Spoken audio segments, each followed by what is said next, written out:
If I were to summarize that, I think the one really important point is this list of symptoms that we've been talking about, whether it's mood troubles or nervousness or irritability, fatigue, not feeling yourself.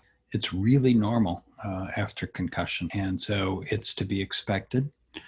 The second point is the really good news is that while it's to be expected, it's also expected that these are going to get better. And the third point is that typically it's going to get better over a 1 to 3 week period, let's say.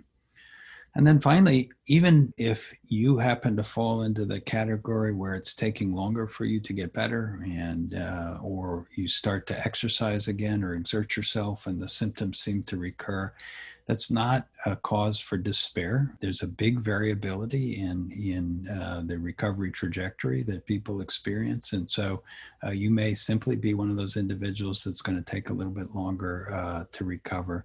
But again, the vast majority of people will recover. If for some reason you find that the symptoms are progressively getting worse, and I don't mean not getting better, I mean getting worse, then that's an indicator that it's time to seek some additional help from a doctor who is familiar with concussion management, and he or she should be able to help you distinguish if you need some additional treatment. But if you do, that's not the end of the world. There's plenty of treatment for these symptoms that we've been talking about. And once again, I think you should have the expectation that you will get better.